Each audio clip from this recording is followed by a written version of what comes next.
Notre invité de la semaine, Maître Georges Kapiamba, que vous avez l'habitude d'ailleurs de suivre sur les antennes de Justicia Télévision. Bonsoir Maître. Bonsoir Madame. Je précise que vous êtes avocat, mais vous êtes aussi et surtout président de l'Association congolaise pour l'accès à la justice. Et c'est à ce titre que nous vous recevons sur le plateau de Justicia Télévision pour parler non seulement des sujets d'actualité, mais aussi de la question des carences des magistrats dans les tribunaux et parquets à Kinshasa et particulièrement en province. Alors, Maître, nous voulons avoir un peu votre analyse d'une manière un peu impartiale sur cette épineuse question qui a défrayé la chronique, ces changements brusques au niveau de la Cour constitutionnelle avec un tirage inattendu selon certains juristes où le président de cette haute juridiction ainsi que le juge Funga sont tombés. Oui, bon, d'abord, ça ne doit pas surprendre les gens, surtout pas les professionnels de loi, parce que nous savons tous qu'il s'agit d'un mécanisme prévu par l'article 158 alinéa 4 de la Constitution, ainsi que par l'article 6 alinéa 2 de la loi organique de la Cour constitutionnelle, qui est un mécanisme qui répond aussi à un souci de pouvoir renouveler les membres de la Cour, ainsi permettre aux gens de consolider leur propre indépendance vis-à-vis principalement des tiers. Et donc, il était question en principe que depuis avril 2018, que le premier tirage au sort se fasse. Il n'a pas pu y lieu.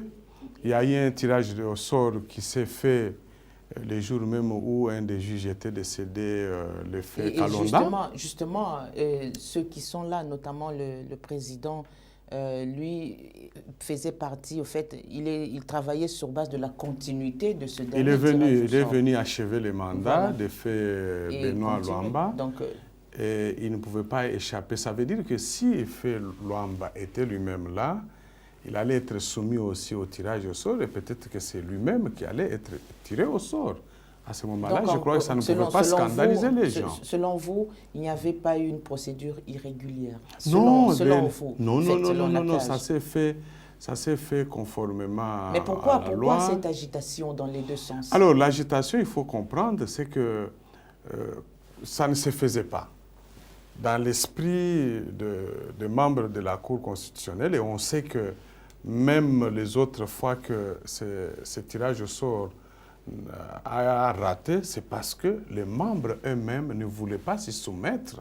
C'est-à-dire, les gens, quand ils arrivent là-bas, sachant très bien qu'ils pourront être soumis au tirage au sort, au renouvellement, avec possibilité de quitter, mais ils veulent s'y accrocher. Mais que dit la loi par rapport justement à cette procédure de la tirage loi au sort? dit, l'article 158 de la Constitution dit, comme l'article 6 alinéa 2 de la loi organique, que chaque 3 ans, après, il doit être renouvelé les membres de la Cour au tiers par un tirage au sort. Ça veut dire que les trois blocs institutionnels doivent, à travers les 3 juges qui sont désignés, être soumis au tirage au sort, de sorte qu'on tire 3 qui doivent sortir pour qu'ils soient remplacés par d'autres. À vous entendre parler, le dernier tirage au sort était en 2020. Qui n'a pas eu lieu. Il a été empêché. Non, en 2020, ce n'est pas en 2020. D'ailleurs, c'était bien avant. C'était lorsque Sambo et l'autre sont partis parce qu'ils ont été contraints à démissionner. Et automatiquement, Sambo, le professeur Sambo, représentant le conseil supérieur, et l'autre, le professeur, j'ai oublié son nom, professeur de sciences politiques, représentant lui aussi le bloc président de la République. Comme ils avaient démissionné, automatiquement, les 2 postes devenaient vacants et on ne pouvait que les remplacer. Et puis, comme le juge Kalonda était décédé aussi, c'était automatiquement 3, il n'y avait plus nécessité d'organiser les tirages au sort. Mais logiquement, il avait fallu qu'on organise ces tirages au sort en 2020. Alors, un tirage au sort qui s'organise brusquement sous les feux des projecteurs avec le dossier Matata à première vue, est-ce que vous pensez que les gens font, comme on le dit, du méli-mélo? Non, mais une situation n'explique pas l'autre. Non, dans une société démocratique, c'est normal que les gens cherchent à comprendre cette coïncidence et puis tirer quelques conséquences. Mais moi, je crois que c'est une situation... Oui, en tant qu'ACAJ, nous considérons que vaut mieux tard que jamais. C'est vrai qu'il avait fallu qu'on organise ça en 2021. C'est-à-dire que logiquement, avant que lui, le juge Kalouba, ne soit désigné, on aurait dû procéder d'abord par les tirages au sort avec les remplacements, de sorte qu'on puisse maintenant préparer le deuxième tirage au sort. Mais ça n'a pas eu lieu. On a organisé ça cette année. Je crois que ça ne doit pas surprendre les gens. C'est prévu. Sauf qu'on ne le faisait pas. Et je termine par dire que vous savez que ce n'est pas l'unique institution où il doit y avoir aussi renouvellement. Nous avons aujourd'hui ces sacs. Ceux qui sont là ont plus de 10 ans. Il fallait qu'on renouvelle les membres. Nous avons la CNDH, la même chose. Donc nous sommes dans une situation où finalement nos institutions, les acteurs ne font pas attention aux exigences de la loi. Vous êtes nommé pour un mandat, s'il est prévu un renouvellement, il faut vous soumettre. Alors, la Constitution, dans son article 158, parle d'ailleurs de la procédure de nomination des 9 membres de la Cour, dont 3 qui devraient être désignés par à l'initiative du président de la République. Beaucoup crient aujourd'hui déjà à la révision de la Constitution, particulièrement par rapport à cet article, pour justement consacrer l'indépendance du pouvoir judiciaire. Alors, il faut d'abord qu'on nous explique pourquoi on voudrait ça. Ça va, je comprends qu'il y a cette institution président de la République qui pèse beaucoup. Le président devrait avoir des gens à lui dans une institution voulue indépendante. Oui, mais c'est très difficile. C'est une question posée à Non, je comprends. L'idéal serait que ce soit les gens qui jouiraient d'une indépendance totale. Mais il faut faire aussi très attention. Dans une démocratie, chaque pouvoir doit faire toujours l'objet d'un contrôle et doit être limité par le contrôle des autres pouvoirs. Par la présidence, est-ce que c'est logique? Non, ce n'est pas par la présidence, mais il faudrait qu'on trouve les mécanismes devant nous permettre aussi de contrôler l'action des membres de la Cour. Parce que regardez, aujourd'hui, il y a beaucoup d'abus qui se commettent dans les chefs de beaucoup de magistrats.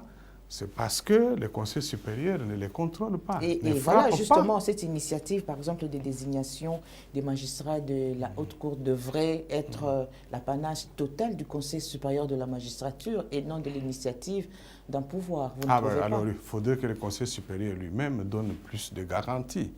Garanties à la fois d'être capable de désigner des gens honnêtes, c'est-à-dire d'une moralité, des personnes pouvant justifier d'une expérience éprouvée dans les domaines juridiques, dans les domaines des droits de l'homme, mais aussi dans la lutte contre la corruption.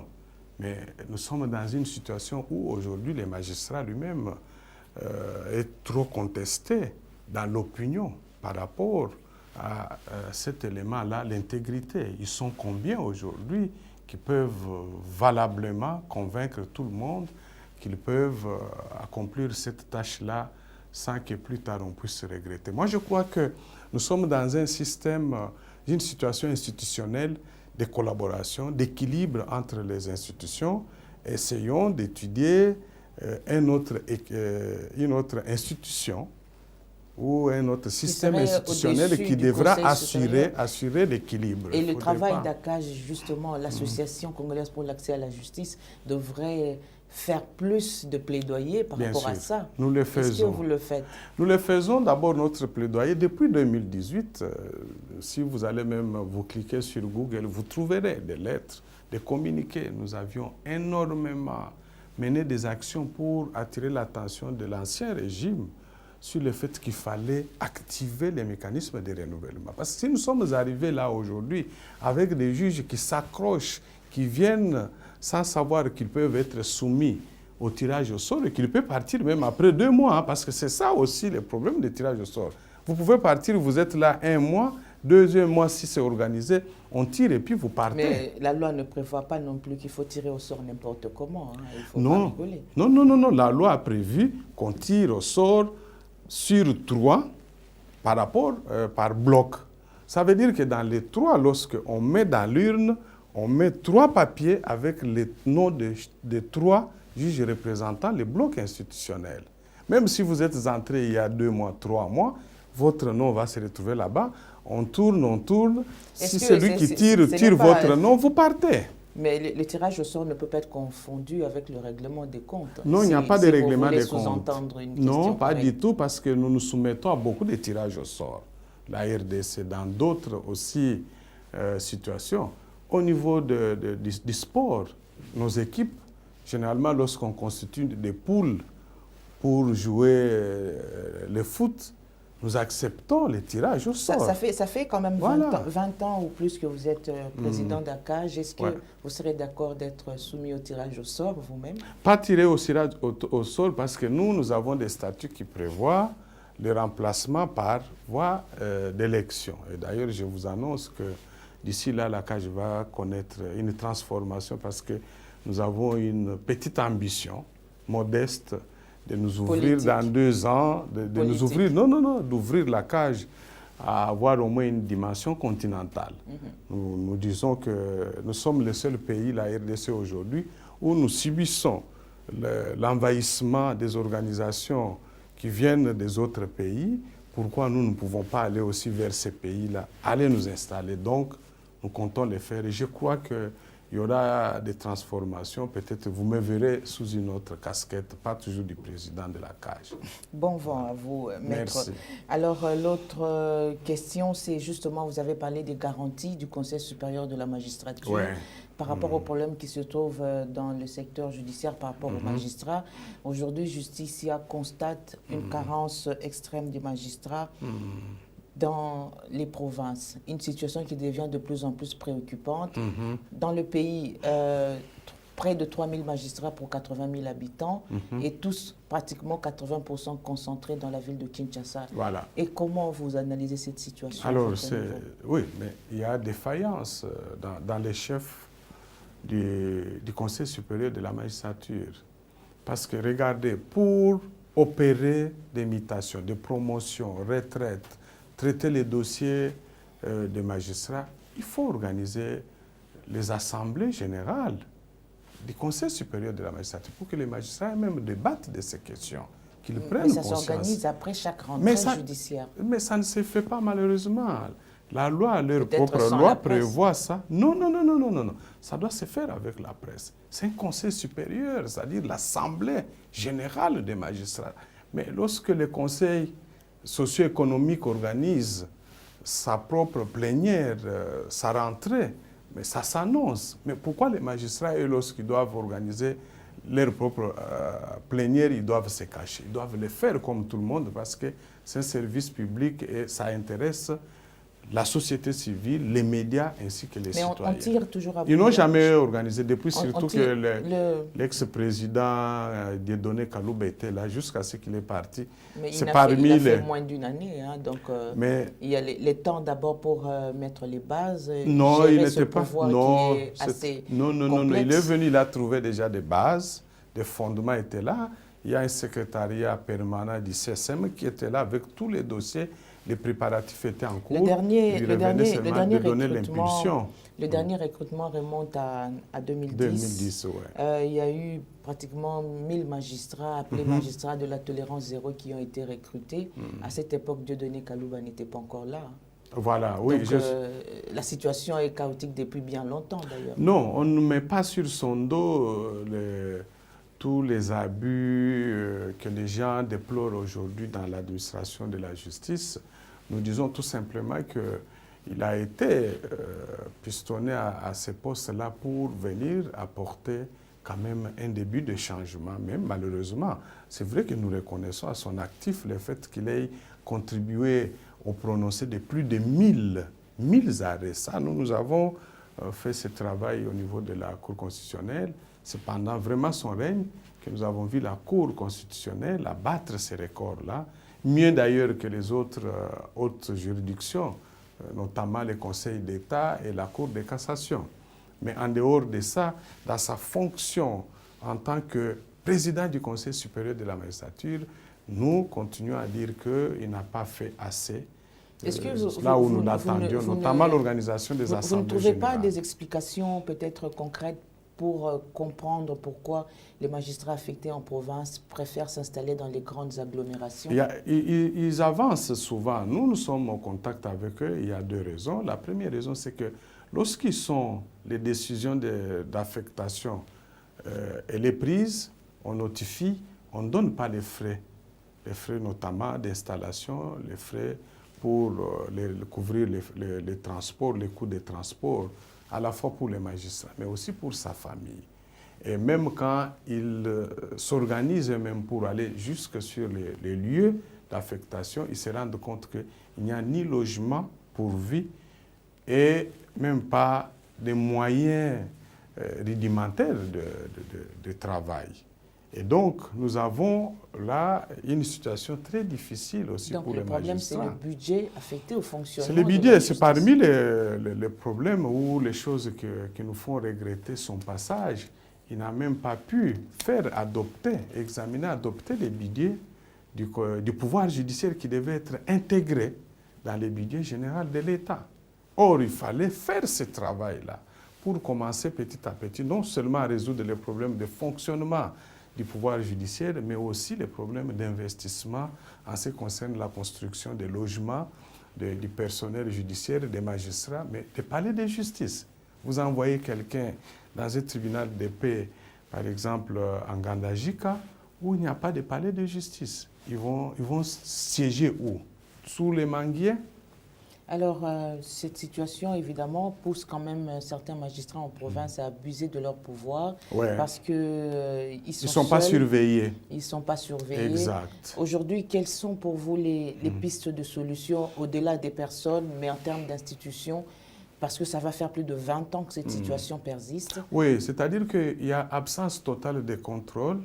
Quand on parle de contrôle de la hiérarchie, et ça se fait dans certains ressorts, bien entendu, mais il y a des ressorts où ça n'existe même plus. Ce qui fait que les magistrats se sentent eux-mêmes des rois télé dans leur coin, et ils font ce qu'ils veulent. Et même quand il y a des plaintes portées contre eux, ces plaintes ne sont pas examinées. Et donc, le fait aussi que les chambres de discipline provinciales n'aient pas fonctionné comme la Chambre nationale, c'est parmi les obstacles aujourd'hui pour moraliser davantage les magistrats et les ramener à la raison. Alors, il y a des magistrats qui avancent aussi les problèmes de modicité de leur rémunération. Je sais que cette question a été déjà évoquée par le président de la République. Non? Oui, mais quand vous-même, vous ne savez pas vous donner ces moyens, vous ne votez pas, vous ne vous réunissez pas comme la Constitution le prévoit. Prévoit l'article 142 qu'il faut une assemblée générale pour voter. Vous votez, vous transmettez au gouvernement, ça devient un moyen de pression pour vous. Et le syndicat des magistrats fonctionne aussi pour ça. Le syndicat, pour faire avancer les choses dans un mouvement de pression. Je sais que le syndicat a beaucoup travaillé, principalement Sinamac, qui est un des syndicats partenaires à la CAGE. Ils ont abattu aussi un travail formidable, mais ils n'ont pas été soutenus suffisamment par les magistrats. Mais il y a quelques années, on avait annoncé l'augmentation du salaire des magistrats. Il y a eu réajustement, ce qu'on peut appeler une légère augmentation, ça nous sommes au courant. C'était effectif ou pas? Oui, ça s'est fait, c'est depuis l'année passée, depuis l'année 2021, mais ce n'est pas suffisant. C'est pas suffisant. Je crois qu'il faut saluer ça comme un premier effort. De votre point de vue, quel serait le montant à payer aux magistrats qui serait suffisant pour éliminer les pratiques de corruption et de concussion? Ce qui avait été annoncé à l'époque du régime de l'ex-président au président honoraire Kabila, 1 600 $ pour les substituts du procureur, nous paraissent, nous, comme des sommes assez acceptables par lesquelles il faut commencer, d'autant plus qu'ils ne sont pas trop nombreux. Ils ne sont pas trop nombreux et puis ils ne reçoivent pas de frais de fonctionnement. Mais trop peu par rapport à la demande aussi. Non, mais il faut commencer d'abord par leur donner ça, mais en augmentant aussi les contrôles, les activités de contrôle et en faisant fonctionner les chambres de discipline, de sorte que quand il y a une plainte, vous êtes entendu, sanctionné, quelle que soit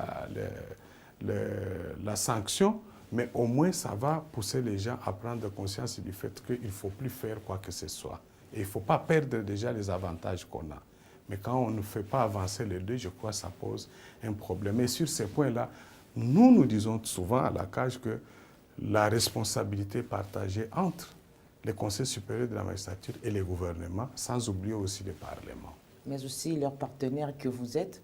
Oui, nous les poussons, je peux vous dire, je l'ai dit, le secrétaire permanent du conseil de CSM peut même le confirmer, mais nous sommes allés l'assiéger, discuter avec lui à plusieurs reprises, même par téléphone, pour dire, mais bientôt là, c'est la session budgétaire. Mettez-vous au travail, recrutez des experts, faites convoquer une assemblée générale, vous adoptez votre budget. Dès que vous avez ça, vous transmettez au gouvernement, nous sommes informés, tous les acteurs, nous nous mobilisons pour faire des pressions, à la fois sur le gouvernement et sur le Parlement, pour que votre budget soit inclus dans le budget général de l'État. Mais ils ne le font pas. Ils se contentent de faire rédiger des petites choses. Qu'est-ce que vous appelez petites choses? Non, mais parce qu'ils réduisent ça à une petite cellule qui réfléchit, qui introduit dans un document. Le problème de la CAJ, c'est de ne pas être intégré dans ces débats, alors qu'il y a eu réellement des débats sur le budget même du fonctionnement de la magistrature. Non, il n'y a pas eu de débat. Non, madame, informez-vous, je suis suffisamment informé. Même lui, le président qui vient de partir, il le sait, je l'ai rencontré à 2 reprises à son bureau pour parler de ça. Le secrétaire permanent, on a fait des réunions, il peut même le témoigner. À son bureau, il a fait participer ses collaborateurs. Nous avons insisté pour dire, commencez d'abord par rédiger un budget, mais pour le faire, pour que ça ait suffisamment de la légitimité, il faut le faire adopter par l'Assemblée générale des magistrats. Est-ce que vous n'avez pas l'impression d'avoir un regard figé sur peut-être des questions non critiques? Parce que le tissu économique du pays est déjà assez déchiré, donc des problèmes un peu partout, pas qu'au niveau de la magistrature. Donc est-ce qu'au niveau du Parlement, la priorité serait le pouvoir judiciaire selon vous? Non, il y a aussi les enseignants. Non, là je réponds directement en vous disant, c'est un des 3 pouvoirs judiciaires. Et la Constitution vous dit que ce pouvoir-là, comme les 2 autres, a droit à une dotation financière propre, un budget qui doit être intégré. Mais comment pouvons-nous comprendre que le Parlement, les 2 chambres, les gouvernements, c'est-à-dire les grands exécutifs, la présidence ainsi que les gouvernements, puissent, eux, avoir des budgets, c'est leur budget de fonctionnement, qui sont exécutés trimestriellement. Vous savez que pour les pouvoirs judiciaires, ils envoient généralement des documents pour demander des crédits. Est-ce que vous savez, par exemple, en 2020, 2021, tous les hauts magistrats le savent, ils m'écoutent, nous avons géré avec des dossiers que moi j'appelle des dossiers de honte, c'est-à-dire qui ont consisté à ce que des magistrats, même des hauts magistrats, qui s'étaient fait soigner même dans des hôpitaux ici à Kinshasa, et le dernier c'était à la clinique Ngaliema, ils sont décédés. On a bloqué, pris en otage, leur dépouille. On ne savait pas donner ça à la famille ou les enterrer dignement parce qu'on ne savait pas payer les factures. Et le dernier, c'était la présidence qui a réglé la facture après que nous ayons fait beaucoup de pression. Donc, selon vous, et donc, il y a un problème. Le pouvoir judiciaire est négligé. Le pouvoir judiciaire est négligé. Ça, c'est certain. Et là, moi, je crois que, je l'ai dit, je prends toute ma responsabilité pour mettre en cause les gouvernements et les parlements. Ils le savent. Mais aussi les magistrats eux-mêmes, les bureaux du Conseil supérieur de la magistrature les membres n'arrivent pas à faire convoquer une assemblée générale pour adopter un budget qui doit être inclus dans le budget général de l'État. Alors, dans ces conditions, selon vous, on n'arrivera jamais à l'état des droits sans voulu, avec une justice difficile. Distributive. On ne peut pas parler d'un état de droit lorsque nous n'avons pas un pouvoir judiciaire indépendant et compétent. Or, qui dit indépendance, on ne peut pas parler de l'indépendance d'un pouvoir judiciaire qui ne reçoit pas les crédits nécessaires pour son fonctionnement. On ne peut pas parler de l'indépendance lorsque les magistrats ne reçoivent pas une rémunération pouvant les mettre à l'abri de toute tentation. Mais on ne peut pas. Si y a des magistrats... La compétence, quand on ne donne pas les moyens de fonctionnement pour leur assurer une formation régulière, mais comment voulez-vous avoir des magistrats indépendants et compétents? Aujourd'hui, la question de lutte contre la corruption, ils sont combien qui sont déjà formés sur les techniques d'enquête? Ils sont combien qui travaillent avec les NTIC, c'est-à-dire les systèmes informatiques? Ils sont combien? Tout ça, ça fait partie des problèmes. Et donc, moi, je crois que c'est un bon débat que vous lancez. Il faut qu'on sensibilise les dirigeants politiques. Il était juste question de renouvellement d'une nouvelle classe, des nouveaux magistrats à la place Ça ne va pas résoudre quoi que ce soit.